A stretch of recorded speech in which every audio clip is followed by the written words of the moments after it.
ꯅꯨꯡꯁꯤꯕꯤꯗꯨꯅ Manipuri entertainment ꯆꯦꯅꯦꯜꯕꯨ subscribe ꯑꯃꯁꯨꯡ like ꯇꯧꯕꯤꯔꯝꯃꯨ ꯇꯥꯕꯤꯔꯤꯕ ꯈ꯭ꯋꯥꯏ ꯄꯨꯝꯅꯃꯛꯄꯨ ꯆꯦꯅꯦꯜ ꯑꯁꯤꯅ ꯉꯁꯤꯁꯨ ꯃꯌꯥꯝꯕꯨ ꯏꯀꯣꯡꯅꯣꯅ ꯈꯣꯏꯔꯝꯖꯔꯤ ꯃꯍꯧꯁꯥꯒꯨꯝ ꯉꯁꯤꯁꯨ ꯑꯩꯒꯤ ꯅꯨꯡꯁꯤꯖꯔꯕ ꯁꯕꯁꯀ꯭ꯔꯥꯏꯕꯔꯁꯤꯡꯅ ꯊꯥꯕꯤꯔꯛꯄ ꯃꯅꯤꯄꯨꯔꯤ ꯍꯣꯔꯔ ꯁ꯭ꯇꯣꯔꯤ ꯑꯅꯧꯕ ꯑꯃꯕꯨ ꯃꯌꯥꯝꯒꯤꯗꯃꯛꯇ ꯄꯨꯗꯨꯅ ꯂꯥꯛꯆꯔꯤ ꯋꯥꯔꯤ ꯑꯁꯤꯕꯨ ꯂꯥꯟꯊꯣꯛꯆꯔꯛꯄ ꯃꯇꯝꯗ ꯁꯣꯏꯈꯤꯂꯥꯟꯈꯤꯕ ꯌꯥꯎꯔꯕꯁꯨ ꯃꯌꯥꯝꯗ ꯉꯥꯛꯄꯤꯅꯕ ꯍꯥꯏꯖꯔꯤ ꯐꯔꯦ ꯑꯗꯨꯗꯤ ꯃꯌꯥꯝ ꯋꯥꯔꯤꯁꯤ ꯍꯧꯅꯕ ꯇꯧꯖꯔꯒꯦ ꯑꯩꯒꯤ ꯃꯤꯡꯁꯦ ꯔꯇꯟ ꯀꯧꯖꯩ ꯏꯁꯥꯒꯤ ꯆꯍꯤꯅ 34ꯃꯨꯛ ꯁꯨꯖꯔꯤ ꯑꯩꯒꯤ ꯂꯩꯐꯝ ꯑꯁꯤꯅ ꯊꯧꯕꯥꯜ ꯂꯣꯝꯗꯒꯤꯅꯤ ꯋꯥꯔꯤ ꯑꯁꯤ ꯑꯩꯒꯤ ꯏꯃꯨꯡꯗ ꯊꯣꯛꯈꯤꯕ ꯌꯥꯝꯅ ꯅꯨꯡꯉꯥꯏꯇꯕ ꯊꯧꯗꯣꯛ ꯑꯃꯒꯤ ꯋꯥꯔꯤꯅꯤ ꯇꯁꯦꯡꯕꯗꯤ ꯊꯧꯗꯣꯛ ꯑꯁꯤ ꯌꯥꯝꯅ ꯀꯨꯏꯔꯕꯒꯤ ꯃꯃꯥꯡꯗ ꯆꯥꯎꯔꯥꯛꯅ ꯆꯍꯤ 15ꯃꯨꯛꯀꯤ ꯃꯃꯥꯡꯗ ꯊꯣꯛꯈꯤꯕꯅꯤ ꯃꯇꯝ ꯑꯗꯣ ꯑꯩ ꯆꯥꯎꯔꯥꯛꯅ ꯆꯍꯤ 17ꯃꯨꯛ ꯁꯨꯔꯝꯃꯅꯤ ꯍꯥꯏꯗꯅ ꯈꯜꯂꯤ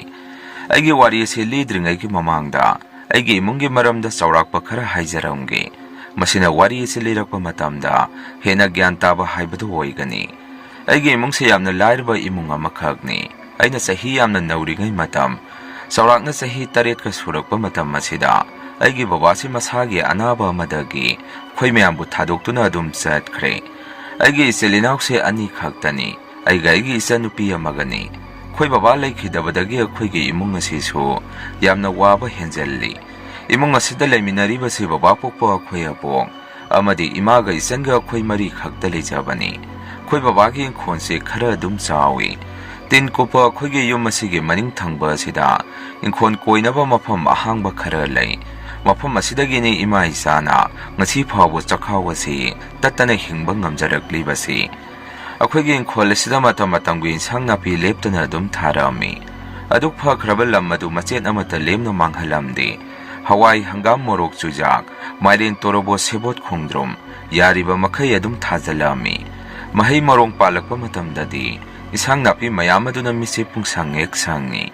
ꯅꯥꯄꯤ ꯁꯣꯡꯂꯕꯅꯤꯅ ꯂꯤꯟ ꯀꯥꯡꯁꯨ ꯑꯗꯨꯝ ꯃꯔꯥꯡ ꯀꯥꯏꯅ ꯂꯩ ꯄꯨꯝꯅꯃꯛ ꯑꯁꯤꯅ ꯑꯩꯈꯣꯏ ꯏꯃꯨꯡꯁꯤꯒꯤ ꯂꯟ ꯑꯣꯏꯅꯔꯤꯅꯤ ꯌꯨꯝꯒꯤ ꯊꯣꯡꯅꯕ ꯏꯟꯁꯥꯡ ꯅꯥꯄꯤ ꯈꯛꯇ ꯅꯠꯇꯅ ꯑꯕꯣꯛꯀꯤ ꯄꯣꯠꯐꯝꯒꯤ ꯄꯣꯠ ꯑꯌꯥꯝꯕ ꯑꯩꯈꯣꯏꯒꯤ ꯏꯪꯈꯣꯜ ꯑꯁꯤꯒꯤ ꯄꯣꯠꯊꯣꯛ ꯉꯥꯛꯇꯅꯤ ꯃꯇꯝ ꯃꯇꯝꯒꯤ ꯏꯟꯁꯥꯡꯁꯤ ꯃꯤꯅ ꯌꯣꯟꯅꯗ꯭ꯔꯤꯉꯩꯗ ꯑꯩꯈꯣꯏꯅ ꯍꯥꯟꯅ ꯌꯣꯟꯅꯕ ꯑꯗꯨꯝ ꯍꯣꯠꯅꯔꯤꯕꯅꯤ ꯃꯁꯤꯅ ꯃꯃꯜ ꯀꯥꯕꯁꯨ ꯍꯦꯜꯂꯤ ꯀꯔꯤꯒꯨꯝꯕ ꯑꯃꯅ ꯁꯃꯥꯖ ꯑꯁꯤꯗ ꯅꯨꯄꯤ ꯅꯨꯄꯥ ꯊꯥꯛ ꯃꯥꯟꯅꯩ ꯍꯥꯏꯖꯕꯒꯤ ꯋꯥꯅꯤ ꯅꯨꯄꯤ ꯑꯃꯗꯤ ꯅꯨꯄꯥ ꯑꯅꯤꯒꯤ ꯄꯥꯡꯒꯜꯗ ꯑꯁꯨꯛꯀꯤ ꯃꯇꯤꯛ ꯈꯦꯠꯅꯔꯤꯕꯅꯤ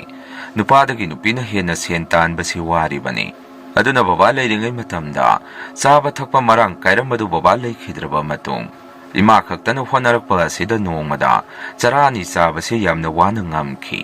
ꯑꯩꯈꯣꯏ ꯏꯕꯣꯛ ꯑꯁꯤꯁꯨ ꯍꯣꯠꯅꯕ ꯌꯥꯝꯅ ꯀꯜꯂꯤ ꯃꯁꯥꯗꯣ ꯑꯍꯟ ꯌꯥꯝꯅ ꯑꯣꯏꯕꯃꯛꯁꯨ ꯅꯠꯇ꯭ꯔꯤ ꯑꯗꯨꯅ ꯈꯨꯟꯒꯤ ꯀꯩꯊꯦꯜ ꯃꯆꯥꯗ ꯏꯟꯁꯥꯡ ꯅꯥꯄꯤꯒꯤ ꯄꯣꯠꯐꯝ ꯑꯃ ꯐꯝꯗꯨꯅ ꯅꯣꯡꯃꯒꯤ ꯁꯦꯟ ꯈꯔꯗꯤ ꯑꯗꯨꯝ ꯇꯥꯟꯖꯩ ꯑꯁꯨꯝꯅ ꯑꯕꯣꯛꯀ ꯏꯃꯥꯒꯅ ꯀꯟꯅ ꯍꯣꯠꯅꯃꯤꯟꯅꯗꯨꯅ ꯏꯆꯟꯒ ꯑꯩꯒꯁꯦ ꯂꯥꯏꯔꯤꯛ ꯇꯝꯍꯜꯂꯛꯏ ꯒꯣꯚꯔꯟꯃꯦꯟꯠ ꯁ꯭ꯀꯨꯜꯗ ꯑꯞꯄꯔ ꯄ꯭ꯔꯥꯏꯃꯔꯤ ꯐꯥꯎꯕ ꯇꯝꯃꯛꯑꯒ ꯍꯥꯏ ꯁ꯭ꯀꯨꯜꯗꯗꯤ ꯄ꯭ꯔꯥꯏꯚꯦꯠ ꯁ꯭ꯀꯨꯜꯗ ꯇꯝꯃꯛꯏ ꯏꯆꯟꯅꯨꯄꯤ ꯑꯁꯤꯁꯨ ꯑꯉꯥꯡ ꯑꯣꯏꯖꯩ ꯍꯥꯏꯕꯒꯤ ꯋꯥꯅꯤ ꯏꯃꯥꯒꯤ ꯐꯤꯁꯥ ꯀꯣꯜ ꯑꯗꯨꯒ ꯃꯥꯅ ꯆꯍꯤ 10 ꯍꯦꯜꯂꯛꯄꯗꯒꯤ ꯑꯗꯨꯝ ꯐꯤ ꯁꯥꯕ ꯍꯧꯔꯛꯂꯕꯅꯤ ꯑꯩ ꯏꯁꯥꯁꯨ ꯑꯩꯒꯤ ꯑꯉꯝꯕ ꯊꯕꯛ ꯁꯤꯡ ꯆꯟꯕꯅꯤ ꯈꯪꯗꯦ ꯃꯤꯒꯤ ꯁꯟ ꯁꯦꯟꯅꯕꯅꯤ ꯈꯪꯗꯦ ꯑꯗꯨꯝ ꯑꯉꯝꯕ ꯍꯣꯠꯅꯖꯔꯛꯏ ꯑꯁꯨꯝꯅ ꯑꯩꯈꯣꯏ ꯏꯃꯨꯡꯁꯦ ꯃꯌꯥꯝ ꯄꯨꯟꯅ ꯍꯣꯠꯅꯃꯤꯟꯅꯗꯨꯅ ꯏꯪꯅ ꯆꯤꯛꯅ ꯍꯤꯡꯃꯤꯟꯅꯔꯛꯏ ꯃꯇꯝꯗꯤ ꯁꯨꯝ ꯍꯧꯈꯤꯕꯅ ꯑꯩꯁꯨ ꯆꯍꯤ ꯐꯅ ꯌꯥꯝꯁꯜꯂꯛꯂꯦ ꯃꯦꯇ꯭ꯔꯤꯛ ꯄꯥꯁ ꯇꯧꯔꯕ ꯃꯇꯨꯡ ꯒꯣꯚꯔꯟꯃꯦꯟꯠ ꯁ꯭ꯀꯨꯜ ꯑꯃꯗ ꯀ꯭ꯂꯥꯁ 11ꯒꯤ ꯃꯤꯡꯁꯤ ꯆꯟꯁꯜꯂꯛꯑꯝꯃꯤ ꯑꯩꯗꯤ ꯂꯥꯏꯔꯤꯛ ꯇꯝꯕꯁꯦ ꯇꯁꯦꯡꯅ ꯇꯣꯛꯆꯔꯒꯦ ꯊꯕꯛ ꯑꯣꯏꯅ ꯀꯔꯤꯅꯣ ꯊꯤꯖꯔꯒꯦ ꯍꯥꯏꯖꯕꯅꯤ ꯑꯗꯨꯕꯨ ꯏꯃꯥꯒ ꯏꯕꯣꯛꯀꯅ ꯂꯥꯏꯔꯤꯛ ꯌꯥꯎꯗ꯭ꯔꯕꯗꯤ ꯇꯨꯡꯗ ꯃꯤꯠ ꯇꯥꯡꯕꯒ ꯆꯞ ꯃꯥꯟꯅꯔꯅꯤ ꯍꯥꯏꯗꯅ ꯌꯥꯃꯟꯗꯕꯗꯒꯤ ꯑꯩꯁꯨ ꯂꯥꯏꯔꯤꯛ ꯃꯈꯥ ꯇꯝꯊꯕꯅꯤ ꯂꯥꯏꯔꯤꯛ ꯇꯝꯅ ꯊꯕꯛ ꯏꯪꯈꯥꯡꯁꯨ ꯑꯗꯨم ꯈꯔ ꯌꯥꯎꯁꯜꯂꯤ ꯑꯩꯈꯣꯏ ꯑꯅꯛꯄꯗ ꯆꯦꯛꯀꯣꯜ ꯑꯃ ꯂꯩ ꯃꯁꯤꯗ ꯍꯥꯏꯅꯔꯒ ꯑꯗꯨꯝ ꯃꯔꯛꯇ ꯊꯕꯛ ꯁꯨꯕ ꯌꯥꯎꯔꯛꯑꯝꯃꯤ ꯆꯦꯛꯀꯣꯜ ꯄꯥꯟꯅꯔꯤꯕ ꯅꯨꯄꯥ ꯑꯗꯨ ꯑꯩꯈꯣꯏ ꯂꯩꯀꯥꯏꯒꯤ ꯀꯀꯥ ꯑꯃꯅꯤ ꯑꯗꯨꯅ ꯑꯩꯈꯣꯏ ꯏꯃꯨꯡꯁꯤꯒꯤ ꯐꯤꯕꯝ ꯆꯞ ꯆꯥꯅ ꯈꯪꯕꯤꯗꯨꯅ ꯊꯕꯛ ꯑꯗꯨ ꯁꯨꯕꯒꯤ ꯑꯌꯥꯕ ꯄꯤꯕꯤꯕꯅꯤ ꯑꯁꯨꯝꯅ ꯃꯇꯝꯗꯤ ꯁꯨꯝ ꯍꯧꯖꯤꯟꯈꯤꯕꯅ ꯑꯩꯅ ꯆꯍꯤ 17ꯒ ꯁꯨꯔꯛꯄ ꯆꯍꯤ ꯑꯗꯨꯒꯤ ꯖꯨꯟ ꯖꯨꯂꯥꯏꯒꯤ ꯃꯇꯝꯅꯤ ꯑꯩꯈꯣꯏ ꯏꯪꯈꯣꯜꯁꯤ ꯍꯥꯟꯅꯁꯨ ꯍꯥꯏꯖꯈ꯭ꯔꯦ ꯃꯇꯝꯒꯤ ꯏꯟꯁꯥꯡ ꯅꯥꯄꯤ ꯊꯥꯖꯩ ꯍꯥꯏꯗꯅ ꯑꯩꯈꯣꯏꯒꯤ ꯊꯥꯖꯔꯤꯕ ꯃꯥꯏꯔꯦꯟ ꯈꯣꯡꯗ꯭ꯔꯨꯝ ꯑꯗꯨꯁꯨ ꯅꯤꯡꯊꯤꯖꯅ ꯄꯥꯟꯕ ꯍꯧꯔꯛꯑꯝꯃꯤ ꯑꯗꯨꯕꯨ ꯌꯥꯝꯅ ꯉꯛꯏꯕ ꯑꯃꯅ ꯍꯟꯗꯛꯇꯤ ꯑꯩꯈꯣꯏꯒꯤ ꯃꯥꯏꯔꯦꯟ ꯈꯣꯡꯗ꯭ꯔꯨꯝ ꯃꯗꯨꯒꯤ ꯈꯨꯄꯥꯜ ꯑꯁꯤꯗꯤ ꯃꯃꯥꯡꯗ ꯑꯩꯈꯣꯏꯅ ꯆꯍꯤ ꯀꯌꯥ ꯊꯥꯔꯛꯂꯤꯕ ꯑꯗꯨꯒꯤ ꯈꯨꯄꯥꯟꯒ ꯁꯨꯡꯃꯥꯟ ꯍꯦꯛ ꯃꯥꯟꯅꯔꯝꯗꯦ ꯍꯥꯟꯅꯗꯤ ꯄꯥꯜꯂꯒꯁꯨ ꯑꯗꯨم ꯃꯌꯥꯝꯅ ꯄꯥꯟꯅꯔꯤꯕ ꯆꯥꯡ ꯑꯃꯗ ꯑꯗꯨꯝ ꯄꯥꯟꯕꯅꯤ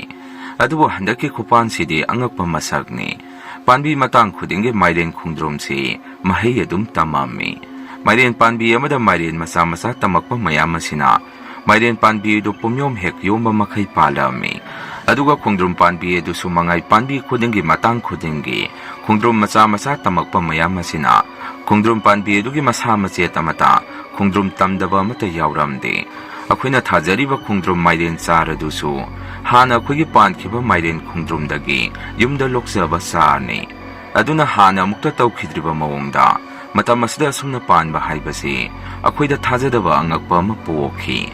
Mairen khongdrum madu su mi ataina yonba hojingaigi mamangdagi akhuna kaithende ihan hana puthoktuna yolami anauba puthokpaga oire paisa su maman khara wangna dum yonba ngamjarami phana yamna de akhuna hektuna yolabani yumgi su phana yam chanarabani lekagi mina su yumda laktuna phana yamna su leibikhre adubo akhugi mairen khongdrum panbi adudi panbase sunglep hek lepamde akhugi mairen adu ubada lekagi mi phawba ngakpa pokpa yaungna khi kanaguma kharana de yumda mairen khongdrum yamna palagadi ahalaman singna phate ta hoide hainabani maton tamai iba singadu khara thadallu adumaina so haibiramba so hek yawi adubo magi thabak chathongna khibana thoina yingsaluba sangamde Sarakna mairen khongdrum se akhoina masing sum thidokpada panbi eduda achauba masa tharaga yankhai mathakta palami ima so nongan badagi numit taba phawba thabak suba sakhiduna yumda leibanate aduga ibok so ayuk sakharga numida wairam halakturini sanupi gaiga so school chatpani aduna inkhona matam yamna thadaba so hekta ngamamde asumna nongmai se sunday so oi thabak sakadaba so leite haidana akhoigi inkhongi maroi marang thariba marakadudagi napi singadu phoidoktuna leirami isanupi so sakhumda chakana thongni aina sumna leiringai matam asida sumangdomda nupi amagi khonjene ise kauduna imabu kaurokpase tarami aiso khon kalamna imadi thabak chathoki asumna khumna sumang adomda thorai adubula amiba nupi duri akhoila kaidagi ine subita oiduna leirami aina su ine karomda salubano imadi thabak halakadaba wali hairami ine subita na mukno ima leitraga suyareda nakhoi khongdrum yamna pali haina tai nakhoi khuradu masangamdadana leiri khongdrum mamata samphut phutpige haidana khongdrum mamata samphut phutpige haidana noidagi leige laglibani aina so ne yani leidraga so ana yekibo adum pubi khro hairami ine subita gaiga se akhoigi inkhonda punna sangminare akhoigi mairen khongdrum panbagi mawongsi wangna sagai sangna saduna thammaga mairen khongdrum madu sagai mathak aduda yanthaduna pandurini akhoigi mairen khongdrum paliba mayamadu uraga ine subita sungakna imai pemarata noigi mairen khongdrum khupan sidi onthongna phajareda mairen khongdrum dagi haudokna ba yaduri asumna phagi tawrai aiso magi phagi duda haipet noami ine subita ge khongdrum madu su phajaba makhalaga hekbirami aidi sel lauroi haijabani aduwa ine subita na namdana sel loina lupa yankhai su pirami aduga ine na salamda yaduda sumna su haibirami ibungora tan nakhoina lana khangadra haibadudi khangde yumin khona mairen khongdrum ka hena palagadi afaba oide hainabani yungi mida awana dasa tai hainabani nakhoina panbi asigi marong tamkhaliba mahi singadu khara kakthalaga manghanbra karino matau phamgu mada labukta lamhangda karida tawbo oiragadi yai kari sukaide adubu yumda mairen khongdrum ka hena panbasi masi tawhide hainabani nama hoida so hayu haiduna haibirami aiso hoi ine ai ima hoida hairage tammage haiduna aiso numito dum lehaure numitogi numidang aduda khoigi mungche sak sari ngai matam asida aina ine subita na ngasai haramba wafam adu ima hoida haudomi ima ine subita na sunga sai mairen khongdrum ka hina panbase phatte hairami maton khara thadat prakari no matauso hairami adumaina hairubada imana so haisu haibani ibungo khogi mairen khongdrum si pansu panman khre imadi kiba madum yaurabani adubo mairen khongdrum ase palamdragadi ima isa khoi phanadi waramgani mamangda su imana kesarda nungna khut achi chaphai giduna yamna kuina na duna leikhibaduda mairen khongdrum sing ase yonduna hidak langthak ama mateng kharada so oina khibaduni ibok so tumina chak adu charambadagi kariso tawroida mina hainariba khudimag loina chungani thokani haiba leite kanana khangbai sona khoigi awabasi ubiduna mahi marongdo oina marang kaihellakpasu oiramba yai mioi bana chana ba pone karibu tawdoino panja sano kaktat kanu tawruno adu masana matam loiraga khamjakini hairei asumna tha makhai amamukti haujankhre numitugi ayukto abokso kaithen chatkhre imasu thabak chatkhre isili pani skun chatke haidana thorak pasida akhoigi kholasi landuna kwak ama lakna lakna makhon hongna khongamaga paiduna chatkhi kwak adu sumayak sengna uhawi mataw aduda aigi wakhanda lekai sida kanam leitaba yauduri jano ana yak lei haibagi paudi tadeda numitugi numidang asida akhoi puna sak charingai matam asida ibokna so somna hairei handak marakse karigino khangde aigi mangsida isanu padu yamna toina ui mana angang oiringai matamdo maduda hoina su tawi aigi khud asi samduna karaida nom salibani aichu chachi haiduna khud asi pairaga mana ningai hekta tawrami aboki waduda khuchu sak chabadu leptuna tuminna taaduna lei abokna muk makhatana hana su udabana khuina puadusu hek hek isanu paduga punna punna ui kari thorakadabano khangdre hairei imana sumaku mang haiduni de ima samna uba weramgani hairami asumna numito chai sing toba matung ichanupi asina maning thonglomda kon phenglingai matam asida magi maning asida mi masat landuna satkibagi nuksit oi sau moi tawba ma phangakhi mana tungde yeng thobada su kana su leiba uramde hai sanupi su wakhanda kari no khanduna adum pra kon phengiba du loisanduna yumda sangakhi numito ise karigino khangde wakhalasida karino ma thaba ma pangthokadaba wali haibagi matagumna isada karino ma iwat watpagi matawgum phawrami aduga bongnaibu kawrakhibagum taraktuna aina abuki ka da sanguba matamdadi abukti tumduna leirami aduga abuki ka sidagi hek thoke haiduna thongjin kan thorakpasida khogi laining thau leiriba ka somda phingok setpi nupi ama sat khibasi uhauki madu obadai se khangpre hek khangi karino haidana ka dumda sangubada su kana su muk leiramdi aduga khogi kholla somda sa sanna pedrak insang na pising adu nethekpagi makhola se muk tarami aisu lakai gi sanga sangna bazara khanduna toslight adu pairga kholla dumda prap thorami aina thorakpada su kholla dudi masi lengdana leirami sa salamata su sangbanati aisu kok ama ingaw ngaw tuna yumda changake haidana tawrami sumna tawrakpa asida egi nangal asida kanano amana ilakpagum aise tuge tawi mataw asida isu kiba phawraktuna yumlomda prap chensalai mathangi nongalakpada imase mangnungaite sumangde mi mayam tilamba ui hairai sanupi su prap laktuna magi nganu taruk leibadu loina si haure haidana pawdu tamai akhoi sangi nganu taruk loijabani sumangi nakanda khara khajalaga thambani saba yaraba chawraba nganu ngaktani adubu kari sui tawdana nganu adu loina siduna leirami akhoi aboksi numitu yahau khara thingi haidana aina hawdokpa muksangnu adubu aboki masadu ingpak ingduna masadu saptingduna leirami yamna thajadaba mongda abokse khoiba thadokduna chatkhi leirami tawriba mayam aduda khoi mongde wakhanga mangba haibadu oikhre sumna nungaita khoi boksi leitre haidana lakaida pawjelami khangna chanaba lakaigi mi mayam amaso khoida laktuna yamna thajade ngarangda kaithina pot leirambani masadu ikan khalhobani haidana nungaitana sonarami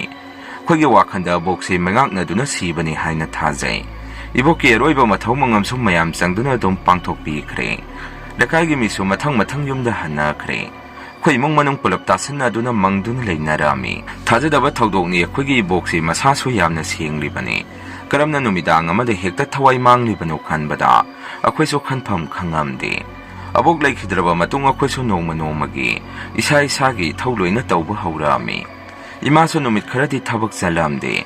abok laikhidraba matung akhoigi yumsida abok se lairibagi matawgumna angakpa thawong se tawba haurai aboki kasda aboki radio adu adum numidang da tharakpasi adum thengnarami akhoi abok se numidang wairam ayuk se radio khara adum tajabani chak saba loiraga tumam daida radio gi program sing adu taduna adum tumbani adumaina abok hingingai matawgumna akhoi gi chaksang da chak chariba matam asida iboki kadgi radio de isai program paungna chingba tharapagi makhon si adum tarami phana khoina muthaluraga so adum matomda muk thajarai isanupidi angango oibaga kibana imada naptuna adum leikhre khoigi yungi jinga mathak asidana mi siglakpa timing asida nungumba chawba pot amana dumlongna tharapagi makhol amadi Saisu suraga lamyayda satpa makhonsing asi adum tarami. Aduna kidana kuso amaga puna layminari. Ayuk anganba maina yahurakpa sida. Aina akhoi abok manba phi angawba setpi nupi ama. Akhoi ge konthong asidagi thokibasi urami. Aisu prapra konthong adomda thuba matamdadi. Lambel aduda kanasu chatpadi uramdi. Imagi masadasu aki akhangsi yamna phawi haidana pau tamai. Nongma imana numidang ama mikap thorakpasida magi tumiba kadugi mapanlom thangba phaklang asidagi mi amana git laungna namakpagum tawri hai khoige yumse phaklang lebakna oibani asumna phaklang na namselakpagi mataw asida imaso phuk hawgatuna lei khoi boki ka siga aigi ka siga thangnana leibani aduna ka dudagi numidang makhon moasi aina dum taba phangami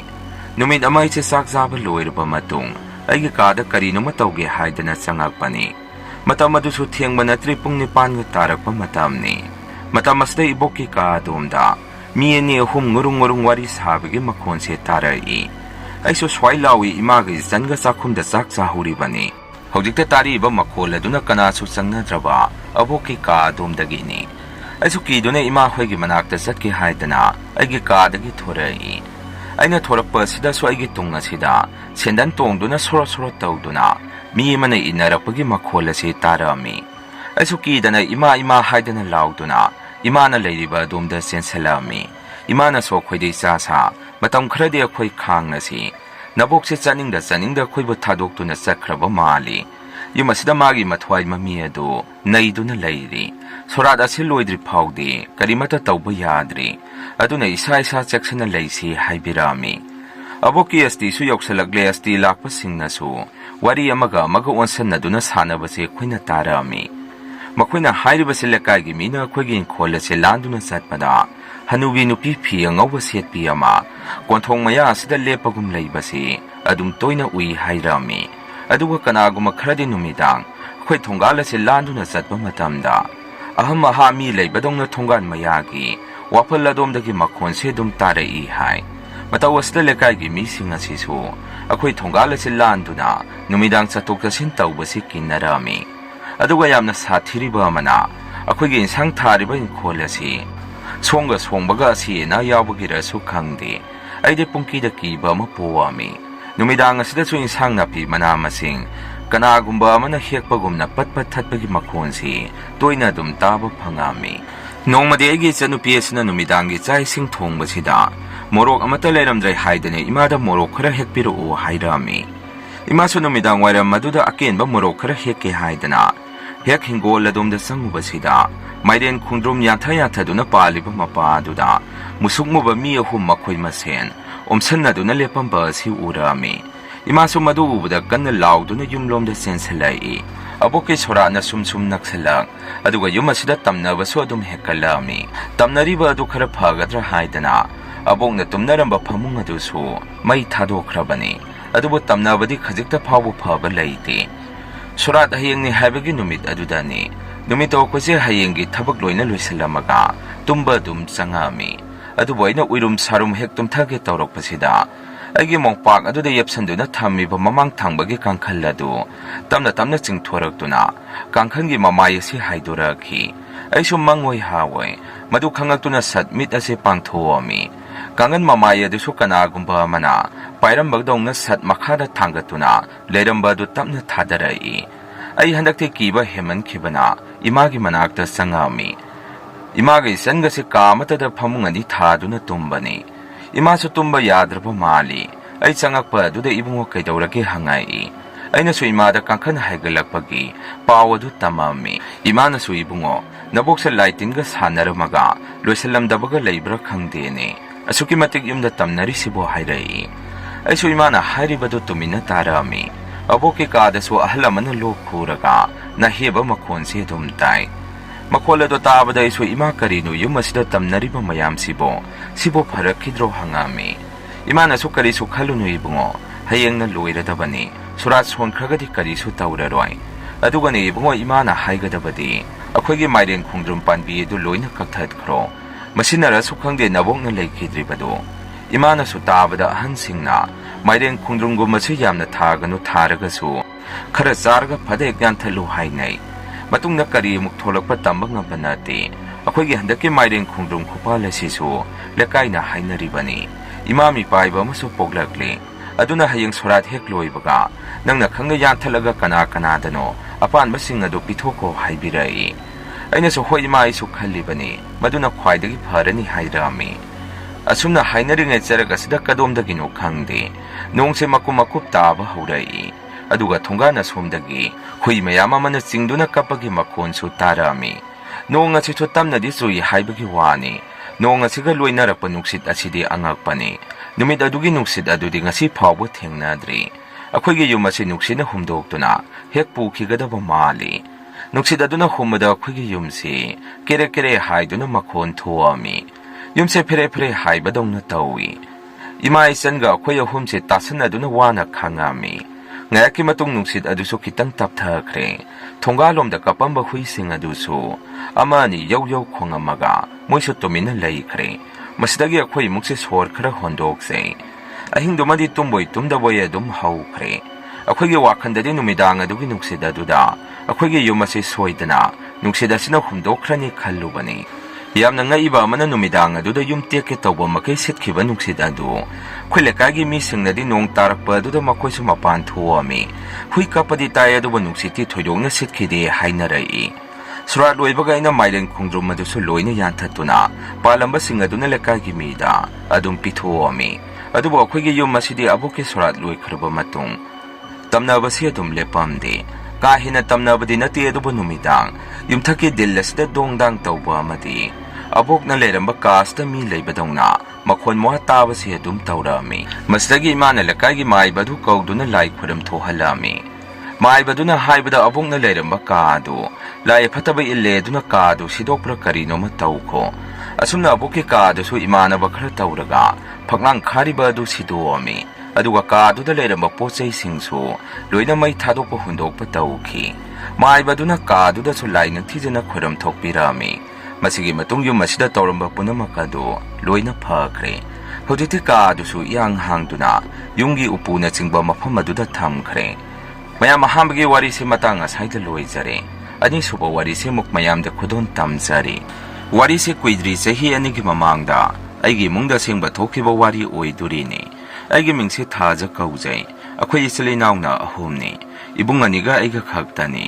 khoi babaga imaga khoi manga leibani babagi masimanau yami inkhonchu chawbana magi hongdoknaraga pulap oina leiminai silinau humse mi ma oiba ngamnaba ihai sing phajana tamhanbirai khoi tasokdi police macha ma oi tayai sumagi thaba ma tawnaba yamna kana thiriba matamni mahi phana hijaraga sukhangde maga chanaba thabakse khoi tayai gi se iphang phangamdi aduna lekai angang khara tuition tawduna tanja saba thabak ngai duna leirami tuition tawribadu su sagai gi angang sing ngaktu oibana paisa su inthi nungaina pibiramde aisu nurse oina lejaribani khoi ma se masa khara phatte thabak ka hena sukhibagi oiramba su yai anaba se dum toina haurami ngak leita hospital da pukhanai tasoksu tolop sare hudikti nupi thijanaba imana yamna kana hairami tasongna su ima matam khara leikhige kona matang sar kande ima da hairake hai adude imani ibungo namase haksang phachalaktre kyam koine hingadabano khangdre aina hingingai imaudo uningi nangi khangnaba leitragana ima sinbige hairubada tasongna ima sahi ama ni khaktadi ngaibiyo maso angang oiri yum panbigi wa haudu ba yakhiroi hairai imana kyam angang no hairisibo nasanupi moigi lengaro hangami tasongna so mani moigi bes oidurini college kari sahi ani leiragadi loirani hairai imana so phare wadi haudok nau imana sidringai imau uningi ko haramduna sangki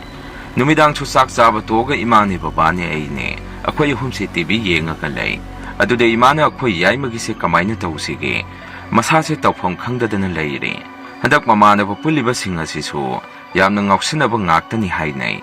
makhoiga sompulaga isa se phattaba lambenda sakhidra yamna pakhalli thaba matani oide hujik matam sidadi sen yaudragadi thabak su phangde hainarami babana somu khangdre mama magi se kari haidoino maraibak su thiri cha se phanadi haujarakpani mayam basu machan so magi thaba amamam loina tawre adubo magidi ama yauru yada ama ngangnaru yade aisu kari tawsige khallibani Haudik Pabo Handelactrisbo Mabu Ayuktagi, Sakibadai Mabu Hangai, Imana so Halactric Kari Nomadita Honabatausi, Natragadi Soydin among Batari Hainaringai, Tayai Halapagi Gari Tausalpa Makola Matarai, Imana Yaima Tengmalini, Karai the Salubano Nambu Hangubada, Dadane Ima Tenge Tumuyadro, I say you must assume Lairo Haidiro, Leningre Yumda Duna Koirubanisi Haidamaga, Magika the Sanki. Babana sewing on the Saksan of Mata Hanguso Haibadaki. I should tell Sak Tang to Omagi San of a Hairubada. Don't being a city Saksan in Dresara Ruige Kumai. Quit the Yasi Hanaga Manada Mong Mapura Hongaki. You takpa surup takpa nungan baga yumdagi thokiba, aduga hingda hanjalakpa kaya si taurei. Tasok su tabak satpana kya thingnadi. Tasong na thingnaragadi phuduribani. Yumda leirabaso khwegadi kya kau ngangnadi. Magi thokpa dum pungnei dalai. Mamanaba hek lakpaga imana satkinu hairagasu. Tayai se hekta satki. Tasok su tabangana halakpa yauragadi. Yaimadi karaida sakre dum hangai. Imana su mamanabaga thaba magi satki khara haijan. Saksanaba satki khara khumjan. Adumaina khumbirami. Tasawdi wabagi nganna tumbaga. Tayai thengna halakpa khangamdi. Yungaurga hege khalakpa waibana. Imana su hek halakpaga magi kada sanghanki. Aduna su khangdabani. Nomadi tayai su yuyamna ngaurga mamanabu mayamduga. Thunganda langaga leirami. Imana nui tasaw halagadi soydina phubirani. Yare kona puluisa sa nui su yumda hannaro hairubada. Tayai ni ima aibo angang masaro. Kaidawagi phudoino. Noina igi kari tawbirage. Sangkhro tumuro laurai. Babasu thoraktuna yaima yare yumda changoko lakai kumhai oiba paamdi. Thenge noisu hannaro hairami. Tayai su lakai moa lokti moina kari tawbidana haidana. Lauduna leiringai tasaw halakpada thengnarami. Tasaw su kana no daida langido haidana laurai. Imadi tasaw halakpaduda pakhalami. Khoi tayai warambaduda tasawdi mai hawa makai saurami. Khangaude magi samban khari basaidu satuna tayai bu phuba haurai. Makhoi mamanaba singdu su adumna tawrokpaduda kiduna chena khi. Babana su asawba nangbu yare to o haidana khamtuami. Maduda tasongna su angangsina sumaina tawraga. Naankhai noide aingonda haidoktrisi karigino. Kiyam kuire mani yu thakpa hangai. Aina su kuire na hankhai di thengna dum halakpani hairami. Tasongna mukno loina manarga angangse makhanbada yauri boire. Si haramaga saungna sangki. Numitudagi tayai su ngausinabasi phagadra hairaga. Hena dum henjalai. Hanadi yu thakluraga su tumina tungkhibani. Adubu tasongna phukibadudagi. Law khongba hengalakpa imungde irang hauba. Babana ngangaga su machin thina khumakpa. Masiguma kaya si tawba haurai. Machin khumlabanina amuk tasongna phuba. Adagi imungse khana chainabasi yamna toirami. Adumna tawbaduda iso yumda leiningamde. Aduna matam kharadi. Night duty tajage hainaraga. Yumda numidang si leitre. Adubu lakaigi imanabi singna phone tawraktuna. Thaja noigi imungda ngasidi yamna thina khana khrabani. Noi imadu suwan tharaktana. Hospital da pukhatkrabani hekta hairei. Pawda tabada iso pakhana karamba hospital da no hangubada. Noi hanadagi adum yengakpadudani khumai. Aiso phare thamage dudi haiduna. Phone thamaga tasawda mukhangami. Asumna imasu masadu wakhana henna sonjan bahaidu wairami. Hapta amamukti hospital da leiramaga. Yumda putharami. Lakai misu sangaktuna anaba hangba lakpirami. Sumna imasu masado sonjalakpaduga. Wakhan jajat khanjanduna. Tasawbu luhongnaba kanna haibadagi. Tasawga khangnaba nupido wa haudoknaraga. Luhongnaba hainaraga hongami. Matam khradi tayai su yu thakpa tuami. Inama lakpada ngairibagi ikaibagirasu su khangde. Mapanuban su kaya tuamde. Tayai na adumna gyan khara tarakpaduda. Imasu masado kharadi harauzarami. Akoy inama su mi adum phay. Akoy loina thabak sathokraga. Imaga inamaga khakyu masida lehawi. Khoi inama moi mapamdo khara nungai yaphaba imungni. Inama su yumda karimata tawdana leibadu talli haidana. Yumda dom phi phanek lolami. Sumna tayai su amuk thabak thiba haurami. Imungda mi loina pasa thokle aisu pasa tanda yadre natragadi. Ikaire haidana imana tayai da hek hai. Sumna matam khara su hokre aisu thaba dum phajana chalami. Tayai su school lamagi waza khalle haidana. Harau yumda dum halai. Babasu thabak halakpada nga leiraktuna. Numito harau saminai. Asumna tayai su school chatpa haurami babasu imasu harau zare. Wari su sanay babana khoi yaimasu gyan tarakpasi yamna nungai. Mana ngausina khibado aidi wakhanse kaya nungai rudrabani. Huditi kaya nungai re. Sabu pikpa magi thaba kamamamdi tawjaredana warakpagi mahi yale haidana harau lirami asumna sum haukibana sahi ani muk haukre inama su masanupa ama phangjare angang yawrakpaga tachau hoigisu kadu pikpaga yumdo tapthoknaba haibadagi ka ama tapthoami tayasu nupi thinaba haibada khara laikige hairakpadagi imasu wadu makha tarudre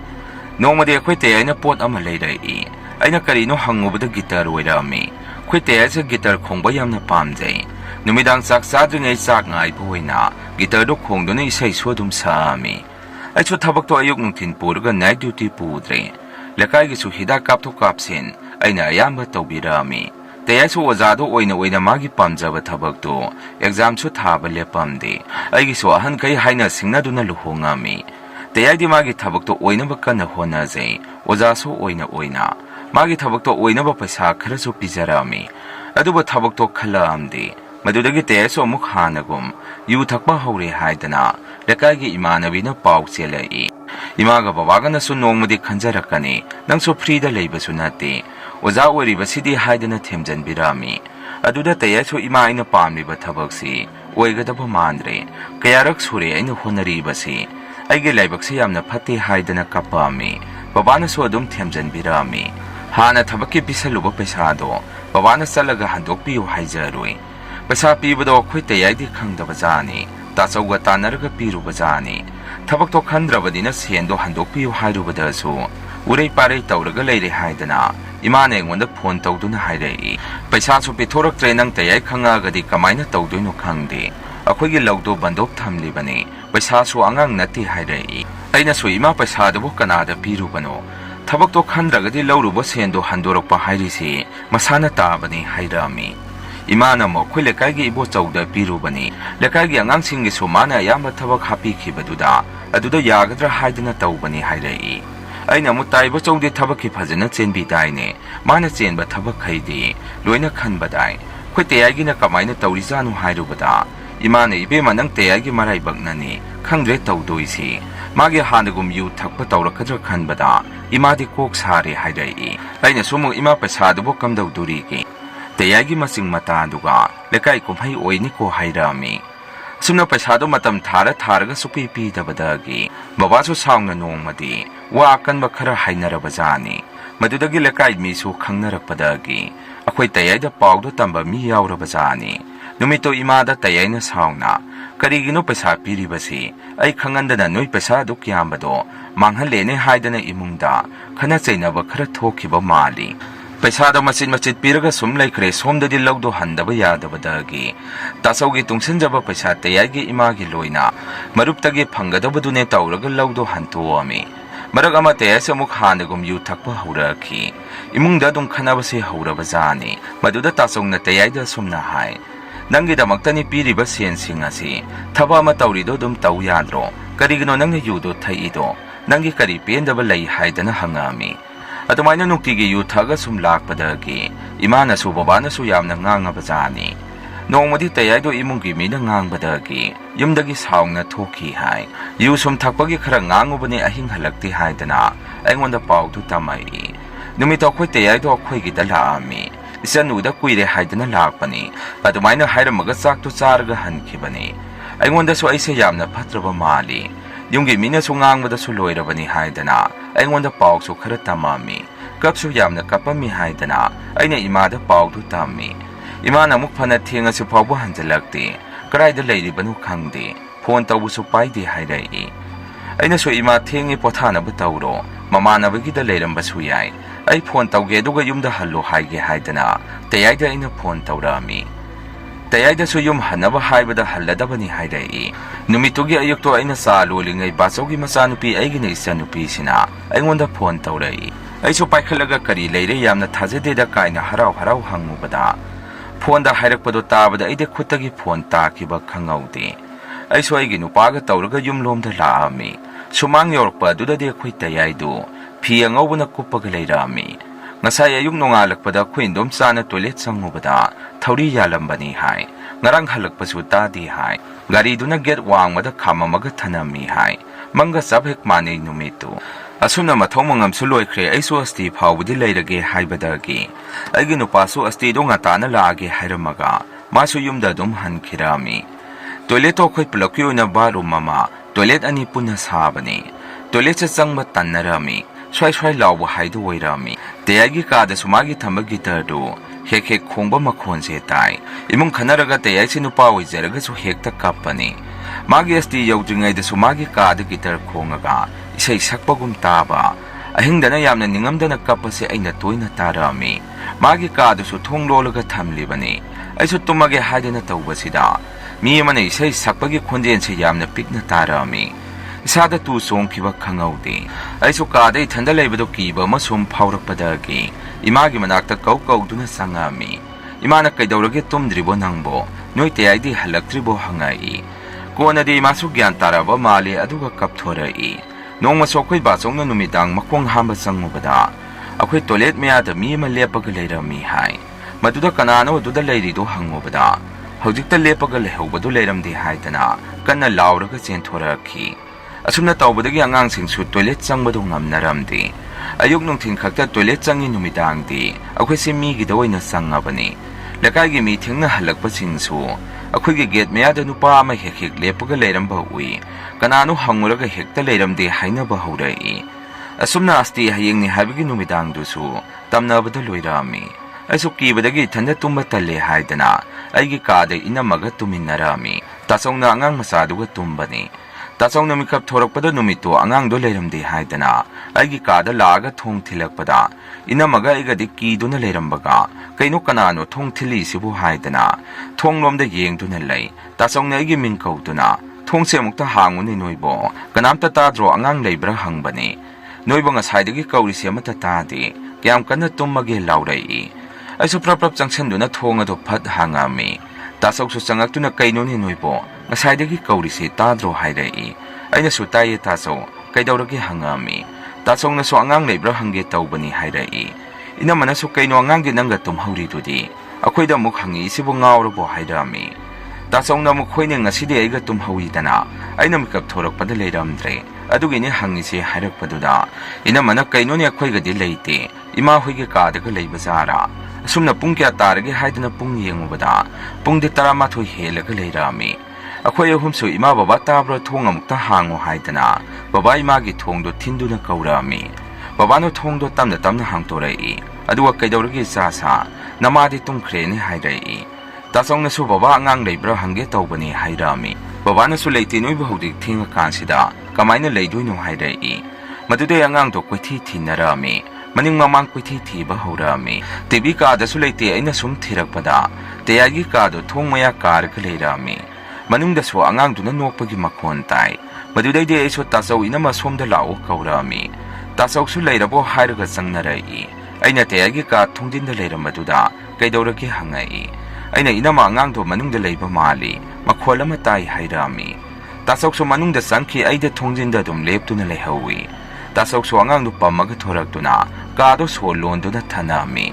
tasong nei bungo nangdi ka da kamaina sangino hangami angang duna so thong hangi sidi kaka do manungda lei isei su sei du di hairai akhoi so angang ngang bawani khantuomi numitu so dum haukre nungan baga astigi ikubok su ngantana tamoga laki teyaiga khara hena punba moi oja oiminaba mana imada sumna hai ima madi magi thabaktu da khallaga leijabani handak ima hoina thabaki pesa pirami tawrambadu su madi yamna sawbani aduwa thabak khalak tabaduga magi sehi tare muk hena khangnar panupido nupa amade sin khibaga adugi mado thawai yamna nungaitana leibani pauche tabada yamna nungaiti mana sumaina tawni haibase suktha thajade mangda phau khallude haidana kapami imana so kapanu ibungo isado wakhan kharadi thenkre phanaba ngangbada takhidre magi nungai tabaduga matang sakre haidana kapi asumna asti loikraba matungda tamnabadi lepamde teyagi kadalaiba gitar sini bera kari si ado mahing khudingi saise suda khongami nongma so khoi kakana thabak halakpada gate manakta mi ama lepaga leibagumna ubadagi teyagi mingsi kauduna nasak khangi ki halakanu hairubadagi migi mitaw manbado mangki hai surat hayengni haibagi nungdang aduda su asiba puthokpagi mongda pungjan yaibagi makhon mi kapagi makhon se ahingda tarai hai ꯑꯩꯁꯨ ꯇꯨꯝꯗ꯭ꯔꯤꯕꯣ ꯍꯪꯉꯨꯕꯗ ꯏꯃꯥꯅ ꯏꯕꯦꯝꯃ ꯇꯨꯝꯕ ꯌꯥꯗ꯭ꯔꯦ ꯃꯈꯣꯟ ꯃꯌꯥꯝꯁꯦ ꯅꯪꯁꯨ ꯇꯥꯕ꯭ꯔꯥ ꯌꯦꯡꯉꯨ ꯍꯥꯏꯗꯅ ꯏꯃꯥꯅ ꯐꯣꯟ ꯑꯗꯨꯗ ꯑꯩꯁꯨ ꯇꯥꯍꯜꯂꯛꯑꯝꯃꯤ ꯑꯩꯁꯨ ꯀꯤꯗꯅ ꯑꯩꯒꯤ ꯅꯨꯄꯥꯕꯨ ꯍꯧꯗꯣꯛꯑꯒ ꯃꯈꯣꯜ ꯑꯗꯨ ꯇꯥꯍꯜꯂꯛꯑꯝꯃꯤ ꯏꯃꯥꯅꯁꯨ ꯏꯕꯦꯝꯃ ꯇꯨꯝꯃꯣ ꯊꯦꯡꯉꯦ ꯇꯨꯝꯅꯕ ꯇꯧꯔꯣ ꯍꯌꯦꯡꯗꯣ ꯉꯟꯇꯥꯅ ꯂꯥꯛꯑꯣ ꯋꯥꯔꯤ ꯇꯥꯟꯅꯗꯕ ꯌꯥꯗ꯭ꯔꯦ ꯍꯥꯏꯔꯝꯃꯒ ꯐꯣꯟ ꯑꯗꯨ ꯑꯗꯨꯝ ꯊꯝꯈꯤꯔꯝꯃꯤ ꯑꯩꯈꯣꯏ ꯇꯥꯃꯣꯅꯁꯨ ꯅꯣꯏꯒꯤꯁꯤꯗꯤ ꯀꯔꯤꯅꯣꯃ ꯇꯧꯔꯦ ꯅꯍꯥꯟꯈꯩꯁꯨ ꯇꯧꯕ꯭ꯔꯣ ꯍꯪꯉꯛꯏ ꯑꯩꯅ ꯅꯍꯥꯟꯈꯩ ꯇꯧꯕꯁꯤꯡꯗꯣ ꯋꯥꯔꯤ ꯇꯝꯃꯝꯃꯤ ꯁꯣꯔꯥꯠ ꯂꯣꯏꯔꯒꯗꯤ ꯅꯨꯃꯤꯗꯥꯡꯗꯣ ꯉꯥꯇꯪꯕꯗ ꯑꯍꯟ ꯈꯔ ꯇꯧꯔꯒ ꯆꯥꯛ ꯇꯣꯛꯅꯔꯕ ꯃꯇꯨꯡꯗ ꯀ꯭ꯋꯥ ꯍꯩ ꯆꯥꯔꯒ ꯋꯥꯔꯤ ꯁꯥꯗꯨꯅ ꯂꯩꯕ ꯌꯥꯎꯏ ꯃꯌꯨꯝ ꯆꯠꯈꯤꯕꯁꯨ ꯌꯥꯎꯔꯦ ꯑꯍꯟ ꯈꯔꯅ ꯃꯄꯥꯟ ꯊꯣꯛꯄ ꯆꯪꯉꯨꯔꯕꯖꯥꯠꯅꯤ ꯑꯗꯨꯗꯁꯨ ꯑꯩꯈꯣꯏꯒꯤ ꯇꯣꯏꯂꯦꯠ ꯑꯗꯣꯝꯗꯒꯤ ꯆꯦꯟꯊꯣꯛꯅꯔꯛꯏ ꯅꯣꯏꯒꯤꯁꯦ ꯀꯔꯤꯅꯣꯃ ꯂꯩꯔꯦ ꯃꯥꯏꯕ ꯑꯍꯩꯕ ꯑꯃ ꯇꯥꯟꯅꯧ ꯍꯥꯏꯔꯛꯏ ꯀꯣꯟꯅ ꯃꯤꯅ ꯍꯥꯏꯕꯅꯦ ꯍꯥꯏꯗꯅ ꯃꯥꯏꯕ ꯑꯃ ꯇꯥꯛꯄꯤꯔꯛꯇꯨꯅ ꯃꯥꯏꯕꯗꯣ ꯇꯥꯟꯅꯗꯨꯅ ꯊꯣꯛꯈꯤꯕꯁꯤꯡ ꯑꯗꯨ ꯍꯥꯏꯔꯒ ꯀꯃꯥꯏꯅ ꯇꯧꯁꯤꯒꯦ ꯇꯥꯟꯅꯔꯝꯃꯤ ꯃꯥꯏꯕꯗꯨꯅꯁꯨ ꯃꯥꯒꯤ ꯀꯥꯗ ꯂꯩ ꯍꯥꯏꯔꯤꯕ ꯒꯤꯇꯔꯗꯨ ꯃꯥꯅ ꯄꯥꯝꯅ ꯁꯤꯖꯤꯟꯅꯔꯝꯕ ꯑꯣꯏꯕꯅꯤꯅ ꯄꯣꯠꯂꯣꯏꯕꯗ ꯍꯥꯞꯈꯤꯒꯗꯕꯅꯤ ꯑꯗꯨꯁꯨ ꯍꯥꯞꯈꯤꯗ꯭ꯔꯦ ꯅꯣꯏꯅ ꯇꯧꯔꯤꯁꯤ ꯑꯗꯨꯒ ꯃꯥꯅ ꯊꯧꯔꯤ ꯌꯥꯜꯂꯝꯃꯤ ꯍꯥꯏꯔꯤꯕ ꯇꯣꯏꯂꯦꯠꯇꯨꯁꯨ ꯁꯤꯗꯣꯛꯅꯕ ꯇꯧꯁꯤ ꯍꯥꯏꯔꯛꯏ ꯑꯗꯨꯗ ꯕꯕꯥꯆꯧꯅ ꯑꯣꯖꯥ ꯇꯣꯏꯂꯦꯠꯁꯦ ꯑꯅꯤ ꯁꯨꯏ ꯕꯥꯔꯨꯝꯒ ꯂꯣꯏꯅ ꯄꯨꯜꯂꯤꯅꯤ ꯂꯣꯏꯅ ꯁꯤꯗꯣꯛꯀꯗ꯭ꯔꯥ ꯃꯥꯅ ꯇꯧꯔꯝꯕꯗꯨ ꯈꯛ ꯁꯤꯗꯣꯛꯄ ꯌꯥꯒꯗ꯭ꯔꯥ ꯍꯪꯉꯛꯑꯝꯃꯤ ꯃꯗꯨꯗ ꯃꯥꯏꯕꯗꯨꯅ ꯀꯔꯤꯁꯨ ꯀꯥꯏꯗꯦ ꯅꯣꯏꯅ ꯅꯁꯥꯗ ꯑꯀꯤꯕ ꯐꯥꯎꯔꯒꯗꯤ ꯂꯣꯏꯅ ꯁꯤꯗꯣꯛꯄꯁꯨ ꯌꯥꯏ ꯑꯗꯨꯗ ꯅꯣꯏꯁꯨ ꯀꯔꯤꯁꯨ ꯈꯟꯗ꯭ꯔꯒꯗꯤ ꯑꯇꯩꯗꯨꯗꯤ ꯑꯗꯨꯝ ꯁꯤꯖꯤꯟꯅꯧ ꯍꯥꯏꯕꯗꯒꯤ ꯇꯥꯆꯧ ꯃꯣꯏ ꯑꯩꯈꯣꯏ ꯁꯥꯒꯩꯒꯤ ꯅꯨꯄꯥꯁꯤꯡ ꯇꯧꯔꯒ ꯇꯣꯏꯂꯦꯠꯇꯣ ꯈꯛ ꯁꯤꯗꯣꯛꯑꯝꯃꯤ ꯑꯗꯨꯒ ꯒꯤꯇꯔ ꯑꯗꯨꯁꯨ ꯃꯤ ꯑꯇꯩꯁꯨ ꯂꯧꯕ ꯊꯝꯕ ꯀꯤꯅꯕꯗꯒꯤ ꯑꯗꯨꯝ ꯃꯩ ꯊꯥꯗꯣꯛꯈꯤꯔꯛꯑꯝꯃꯤ ꯑꯗꯨꯒ ꯑꯀꯤ ꯑꯈꯪ ꯇꯧꯗꯅꯕ ꯂꯥꯏ ꯐꯖꯅ ꯈꯨꯔꯝ ꯊꯣꯛꯈꯤꯕꯗꯒꯤ ꯀꯔꯤꯁꯨ ꯇꯧꯈꯤꯗ꯭ꯔꯦ ꯑꯁꯨꯝꯅ ꯏꯊꯥ ꯊꯥꯖꯗꯅ ꯑꯩꯈꯣꯏꯒꯤ ꯇꯌꯥꯏꯗꯣ ꯑꯗꯨꯝ ꯆꯠꯈ꯭ꯔꯦ ꯏꯄꯥꯝꯗ ꯆꯠꯂꯒꯁꯨ ꯍꯧꯖꯤꯛꯇꯤ ꯇꯌꯥꯏ ꯎꯕ ꯐꯪꯗ꯭ꯔꯦ ꯃꯁꯤꯅꯤ ꯃꯌꯥꯝ ꯉꯁꯤꯒꯤ ꯔꯤꯌꯦꯜ ꯍꯣꯔꯔ ꯁ꯭ꯇꯣꯔꯤ ꯃꯊꯪꯒꯤ ꯋꯥꯔꯤ ꯊꯥꯒꯠꯂꯛꯄꯗ ꯃꯌꯥꯝ ꯄꯨꯟꯅꯃꯨꯛ ꯊꯦꯡꯅꯔꯁꯤ ꯉꯁꯤꯒꯤꯗꯤ ꯃꯌꯥꯝꯗꯒꯤ ꯀꯥꯏꯅꯅꯕ ꯕꯤꯇꯌꯥꯏ ꯂꯧꯖꯔꯤ